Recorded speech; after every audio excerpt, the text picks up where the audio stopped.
500।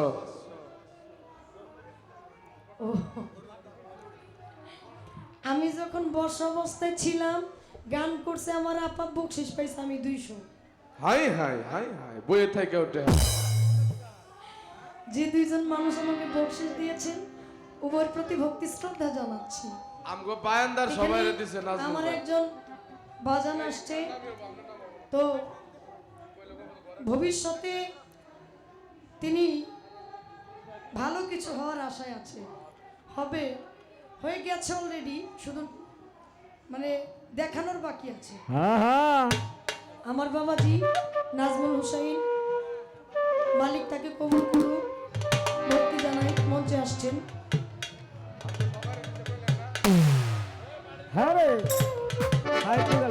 এই মিউজিক স্টাফকে 100 টাকা করে সবাই নেয়।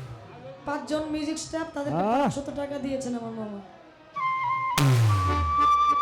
আচ্ছা, অতীব চমৎকার আমার আপা যিনি গান করলেন মেরাজ তত্ত্ব নিয়ে। আমি যে কথাগুলো জানতে চেয়েছিলাম খুব চমৎকার ভাবে তার মীমাংসা করেছেন। যেমন মীমাংসা করে আমার কাছে একটা প্রশ্ন তিনি রেখে গেছে, যদিও প্রশ্নই একটা কিন্তু প্রশ্নের মতো প্রশ্ন, এটা প্রশ্ন কিন্তু একটা। বললেন আমার নবী আছে কি নাই, আমরা বলেছি আছে। নবী যদি থেকে থাকে নবী ছিল কোথায়, আছে কোথায়, থাকবে কোথায়, তাই তো। এবং নবী কি রূপে আছে, অতীব চমৎকার তার প্রশ্ন।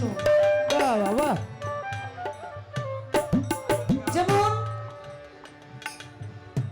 এই প্রশ্নটা নবী তিনি বলে গিয়েছেন 3টা হালিয়তে আছে আমার নবী, আমার দিনের নবী 3টা হালিয়তে আছে। কি কি হালিয়ত?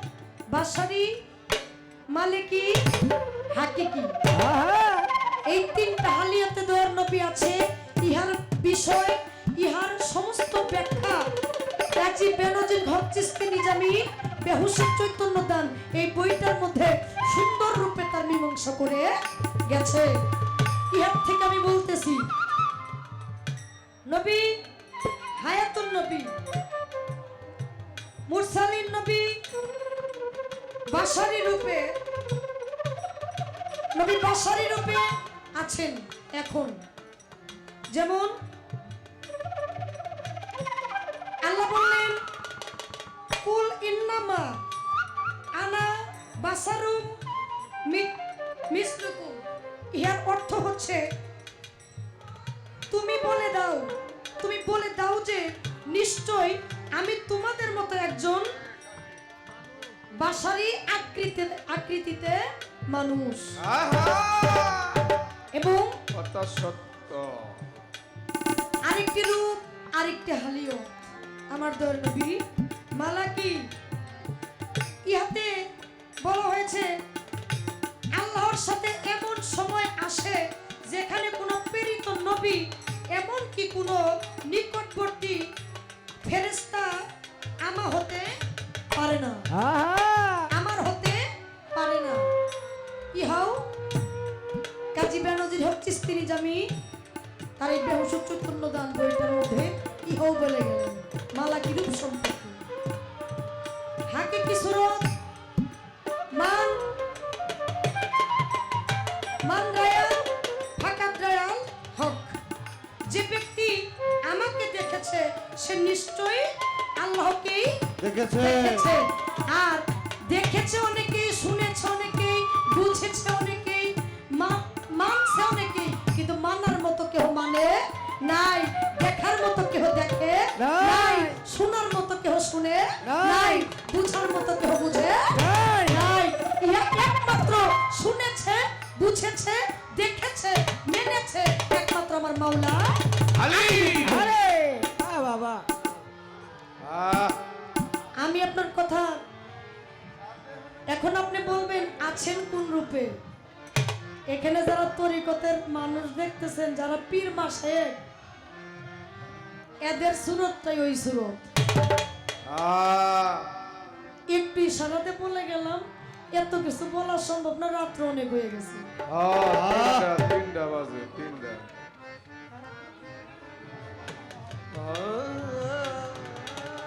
আর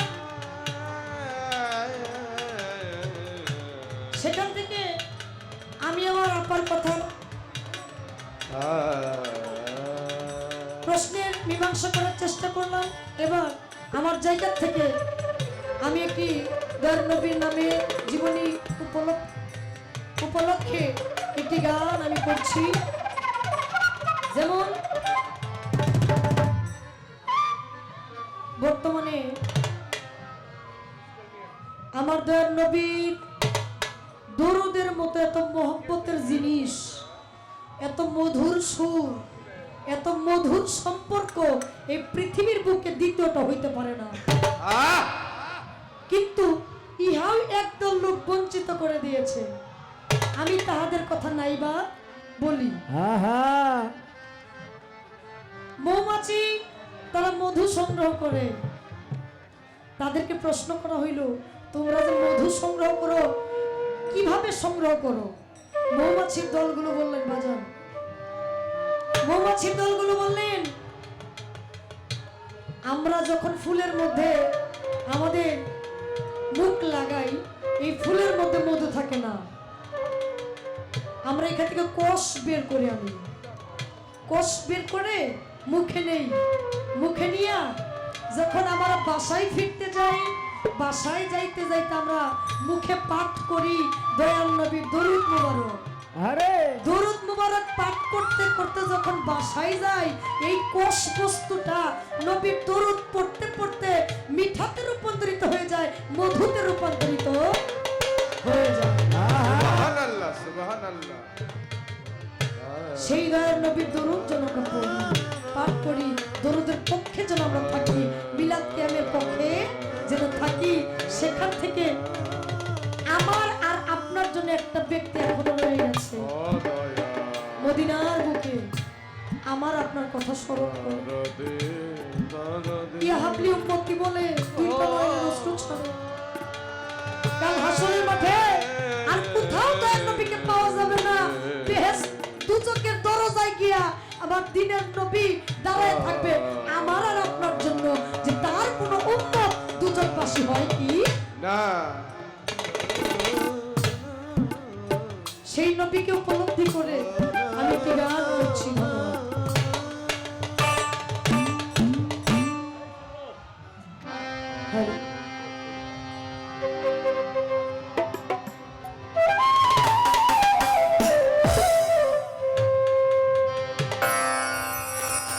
তোমার মন যদি দিতে হয় নবীকে দিয়ে, আমরা তো মন অনেকেই দিই, কিন্তু এই মনটা সঠিক জায়গায় দিতে হবে।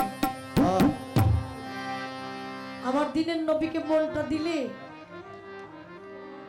ইহাতে আমার মালিক খুশি হয়ে যায়। তোমার কষ্ট যত না যিনি সইতে পারেন না, তোমার কষ্ট যত না যিনি সইতে পারেন না, ওই নবীজির মহব্বতে দিতে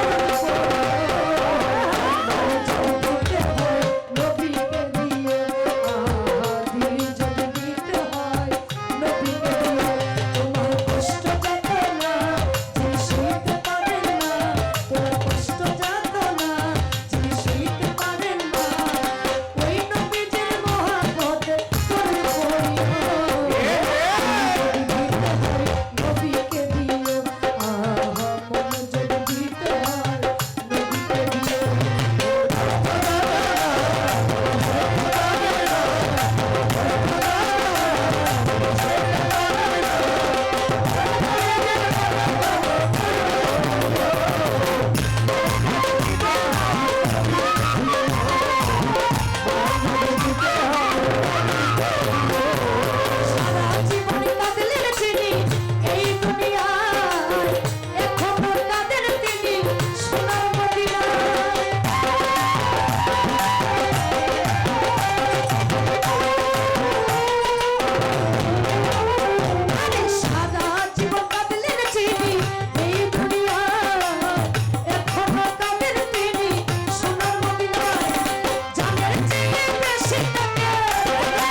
নসিব হয়ে যায় জাহান্নামের আগুন তারে দেখিয়া পলায়।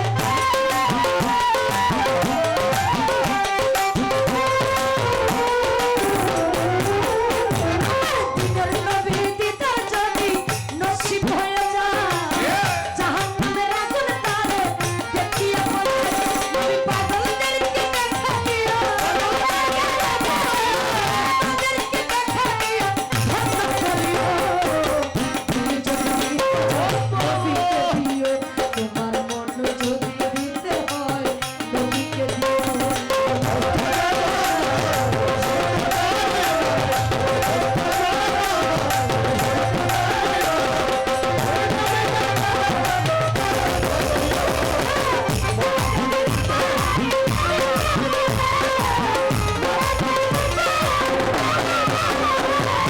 জাহান্নামের গেটে যারে পাওয়া যাইবে চক্ষু মোবারকের পানি ঝরতে থাকিবে।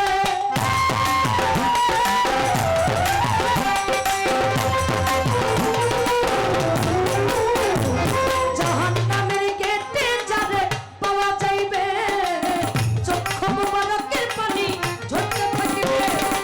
উম্মতের পাগল নবী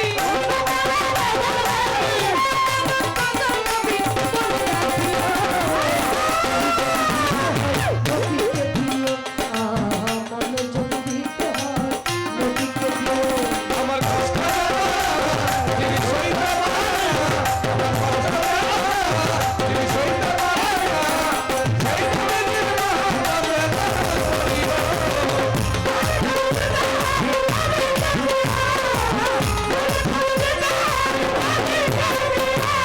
রাসূলের কাছে যিনি দাঁড়িয়ে থাকবে দরুদ পড়ে উম্মতের পার করিবে।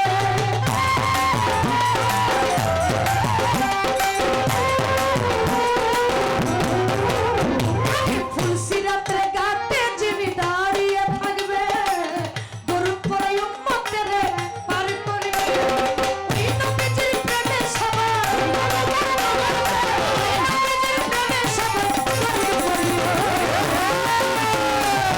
নবীকে দিও, তোমার মন যদি দিতে হয় নবীকে দিও। তোমার কষ্ট যাবে না, তুমি সইতে পারে না, হায় হায় কষ্ট না তুমি সইতে পারে না। ওই নবীজির প্রেমে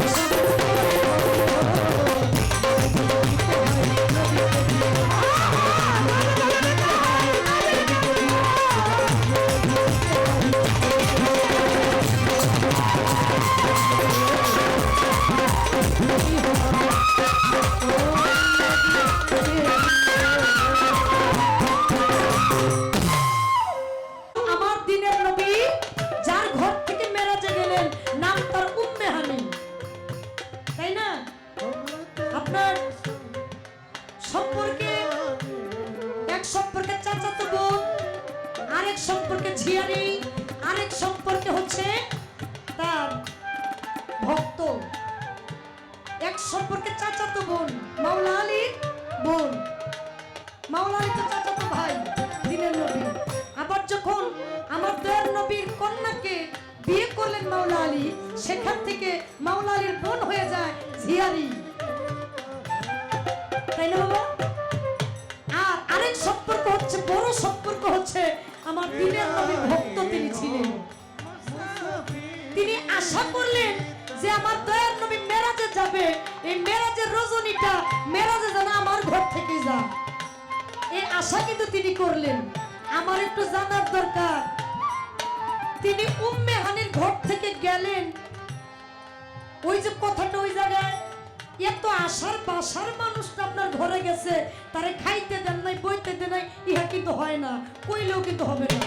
না তাহলে এত আশার ভালোবাসার মানুষটা যে মানুষ ঘরে গেছে ওই মানুষটার সাথে মেরাজ হইছে কই আমার একটু জানার দরকার। মেরাজ কোনে হইছে না এনে হইছে? ভালো ভালো ভালো হ্যাঁ, মিরাজ কি সিদরাতুল মুনতাহায় হইল না উম্মে হানির ঘরে হইল? মূল হাকিকতটা কি? ইহার সারাংশটুকু আপনি একটু বলবেন ইহা কইলে আমাদের পালা তুল হয়ে যাইব। আহা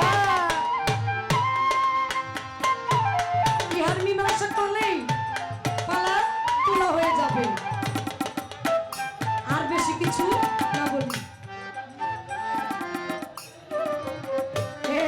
আস্তে, এটা তো আমার নবীর কথা বললাম, কিন্তু এখনো যে এই বিষয়টা আছে, আমরা যারা গুরু পক্ষের মানুষ, আমরা যারা গুরুবাদী মানুষ, এই মানুষগুলো কিভাবে মেরাজ করে।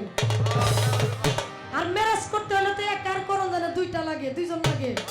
তাহলে এই জামানার মধ্যে গুরু কিভাবে কোন ভক্তের নিয়ে মেরাজ করতে পারবে, ইহার কর্ম কি? কারণ ভক্ত তো হাজার হাজার, কইছে না গুরু আপনার এত ভক্ত, আপনি কয়টারে পার করবেন? হাই হাই পরে কই ঠিক আছে, আমি উত্তরটা আগামীকাল দিব। আগামীকাল এই রাতের মধ্যে গুরু এক ভক্তের বাড়িতে চুরি করছে, গরু চুরি করছে, সমস্ত ভক্তদের তো পিটানি শুরু করছে। হায় হায়, আপনি ভক্তের গরু চুরি করে নিয়ে যাইতেছেন। একটা ভক্ত ছিল হাজার হাজার ভক্তের মধ্যে, এক ভক্ত আইসা গুরুর উপরে পড়ে গেছে। তিনি বললেন ইনি যদিও চোর হয়, ইনি আমার গুরু। আমার একটু জানার দরকার, হাজার হাজার ভক্তের মধ্যে কোন ভক্ত লইয়া তিনি মেরাজ করতে পারে, ওই ভক্তটা কি কর্মই বা করেছে, আর কোন ঘরে গিয়ে আপনারা মেরাজ করেন। ইহার বিষয়টা একটু বলবেন, ক্লিয়ার করবেন। কারণ অন্যান্য জায়গায় পালা করি, পালা তোলার আগে পালা শেষ দিয়ে দেয়। আজকে পালা দেরিতে হইলেও কিন্তু মেন যে কথাগুলো, ইহার সারাংশটুকু কিন্তু বের হইতেছে।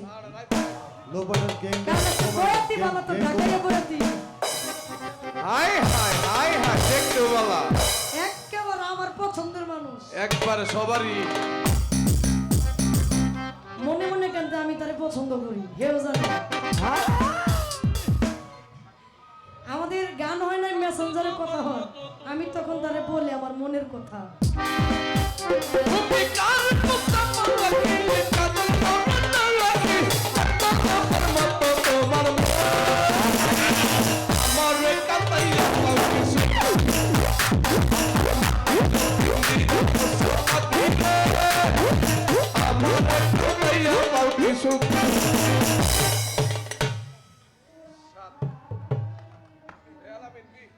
আমার মনে হয় এখন জিডি আইছে এরা যাইতো না, কারণ এরা বাজারে ঘুইরা সবজি কুন্ডা বালা, মাছ কুন্ডা বালা দেখাই, তাইতে মাছ যেটা বালাই নাই পড়ছে। তাই তাই এরিয়া যাইতো না, বাচ্চা আয়া পড়ছে।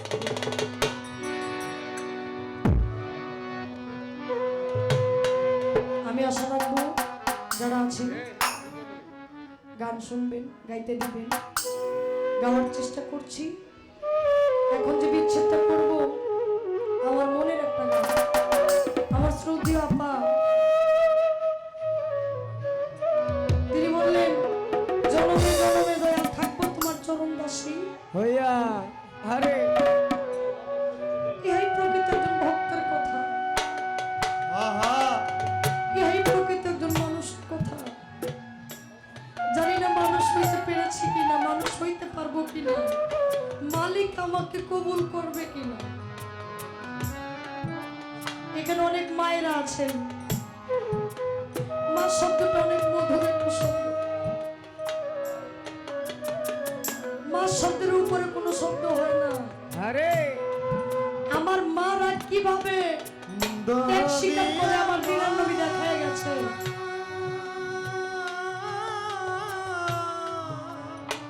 আমার নবী যুদ্ধে যাবে, একটা মা একটা কুলের শিশু নিয়ে আইছে। একজন মা তার সন্তানকে নিয়ে আসছে, হুজুর আপনি তো যুদ্ধে যাবেন, আপনি তো যুদ্ধে যাবেন, আমার এই সন্তানটা হয়ে যাবে। আমার নবী দুইটা নয়নের অশ্রু ছেড়ে দিয়েছে। তুমি বলো কি, তোমার তো স্বামী নাই, তোমার একটা ছেলে সন্তান, এর যদি আমি নিয়ে যাই তুই বাঁচবা কি নিয়া? কারণ যুদ্ধে গেলে শহীদ হইয়া যাইতে পারে।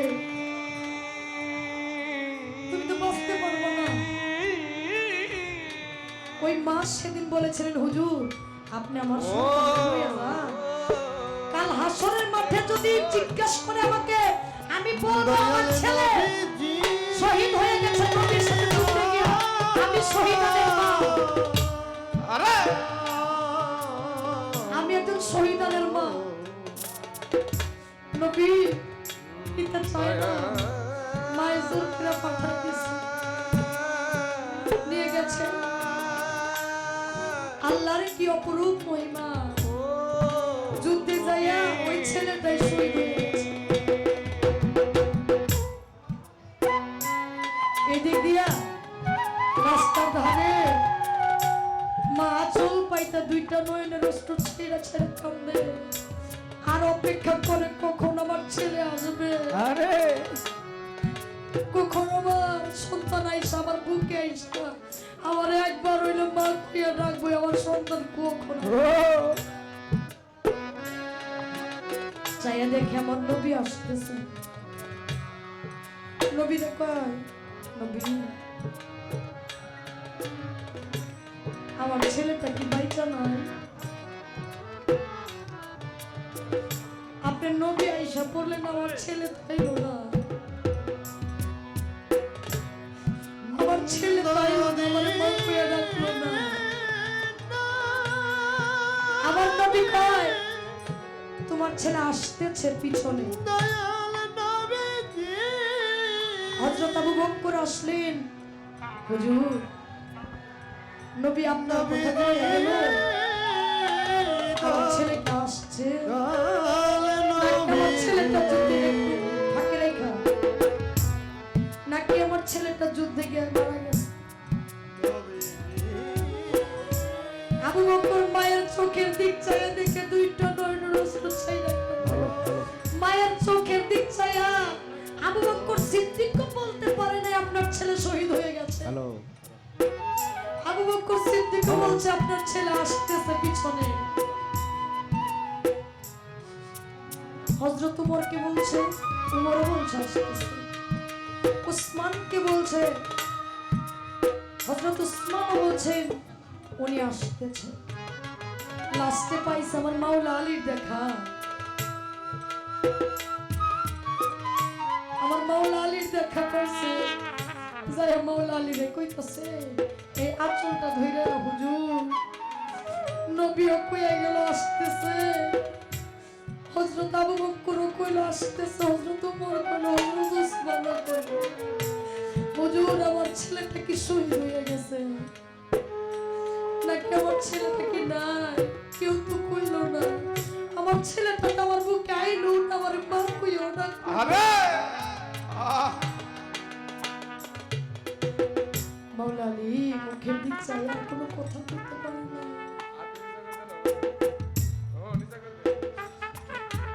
মাওলা আলী কইছে কই আসতেছে আপনার ছেলে পিছনে।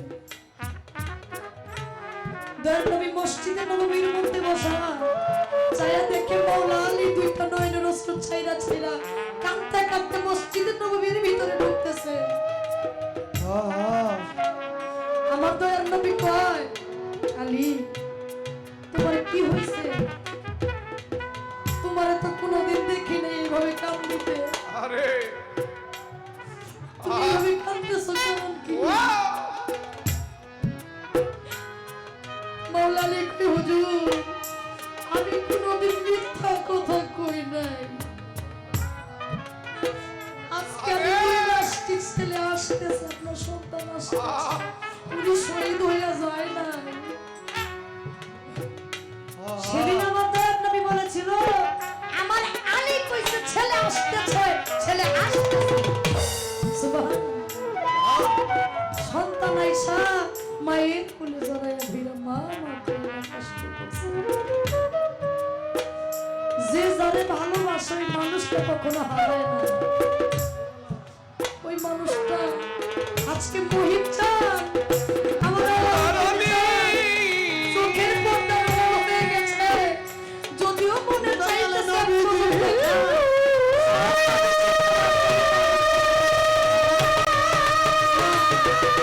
সেখান থেকে সাধক বললেন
বাজান